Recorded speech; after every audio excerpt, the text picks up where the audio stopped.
Narayana, Narayana, Narayana. So this is the 7th Peace and Reconciliation Conference.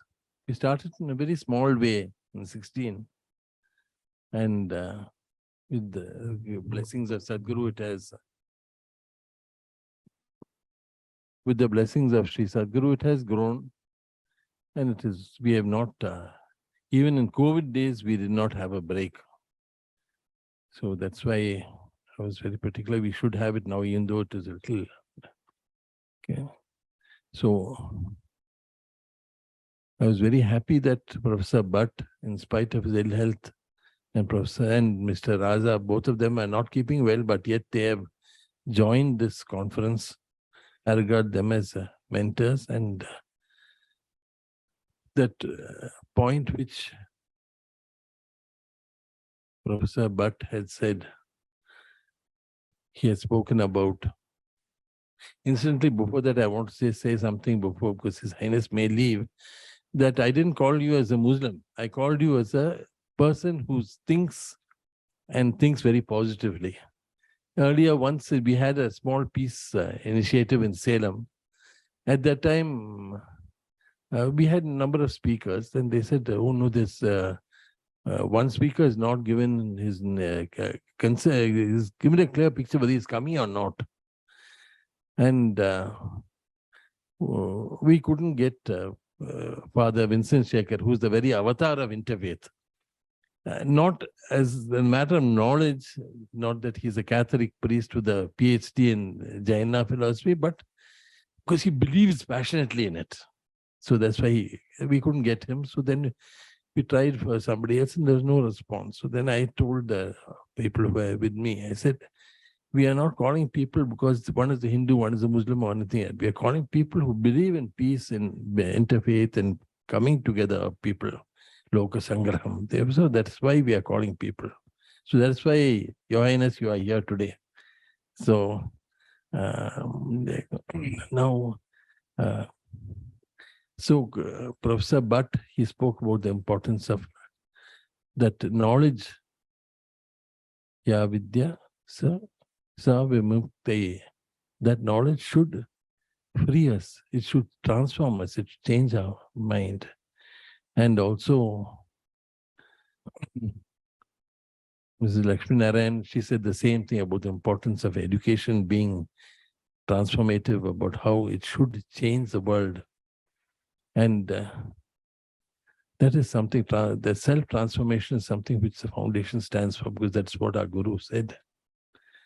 The last thing which she said before the second last thing which she said before she passed away, she said, it doesn't matter where a person worships or to whom a person prays, but whether they pray and how they pray.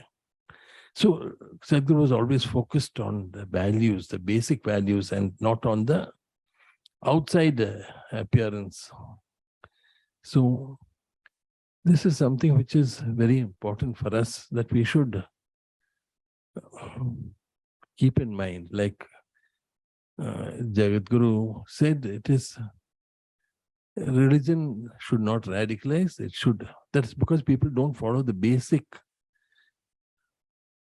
rule, the basic tenets of religion. Sadhguru taught me and taught all of us that Satya, Dharma, Ahimsa, and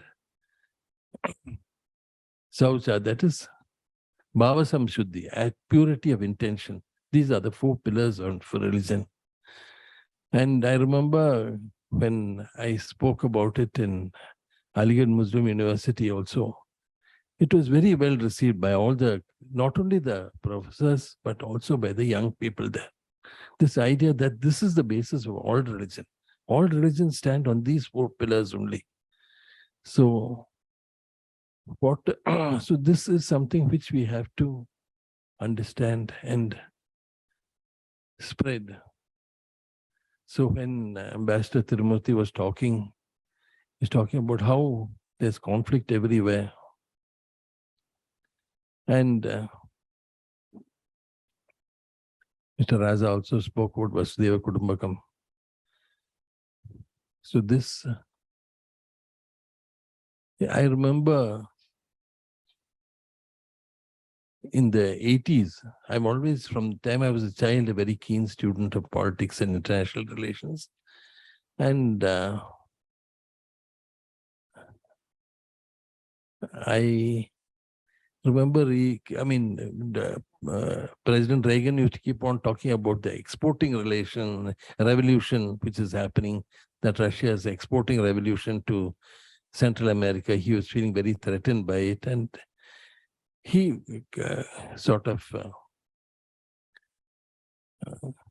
it was a sort of mission for him. But, and maybe it had a good effect, I don't know.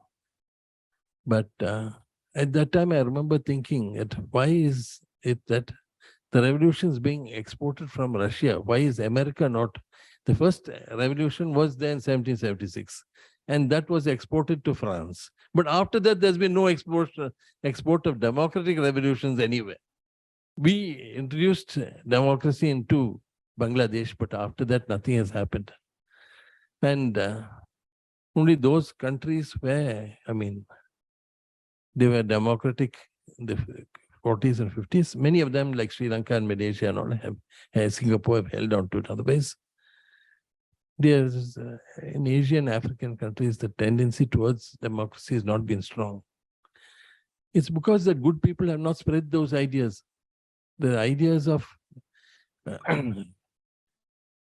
truth and non-violence has not been spread. So it's necessary that we should do it. And like Lakshmi Narayan said, that nobleness, it should be there in religion, in education. We don't have to be ashamed of it. People are ashamed to talk about nobleness, about good things and all that. They're not, it is something which is necessary. And people should not be ashamed of saying that, yes, I believe in these things and I don't mind if I lose by it. So Swami has spoken also about the menace of drugs, which is there. It's a very, very strong menace. So I'd like to say one incident about her. There was a boy who didn't study well, who would not study well, and he was a very troublesome person. And he knew that he had failed. And he knew that it's 12th standard, if he's failed in that, then he's going to have a problem. So he had a very evil idea.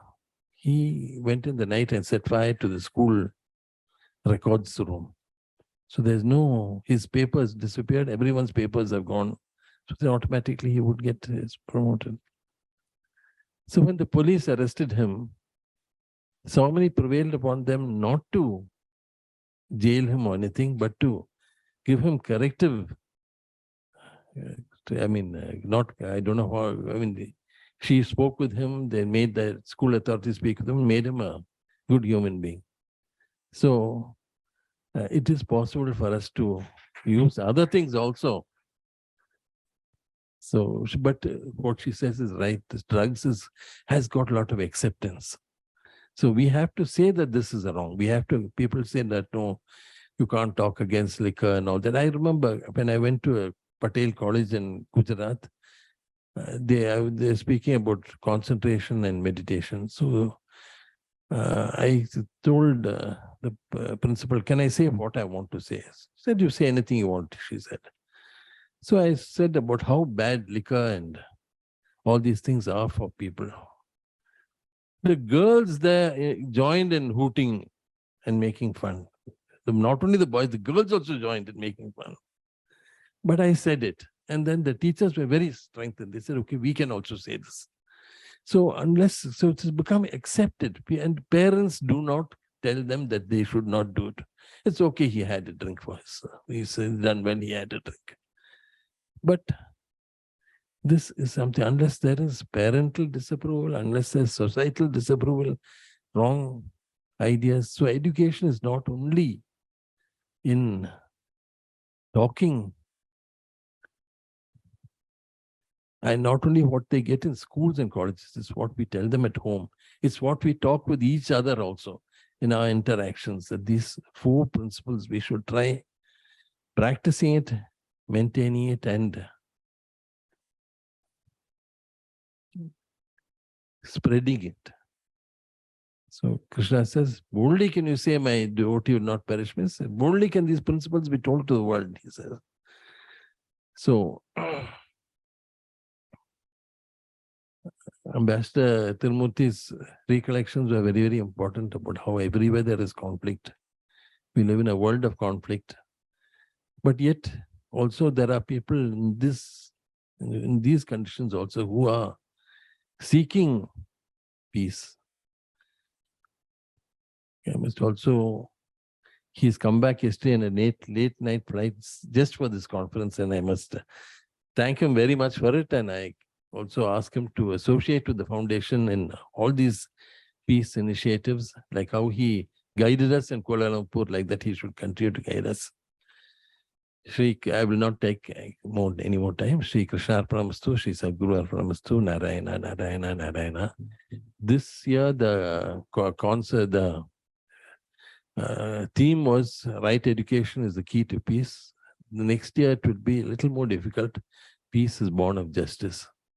So I was warned against that, but I feel that is the best. We need to talk about that also. Narayana.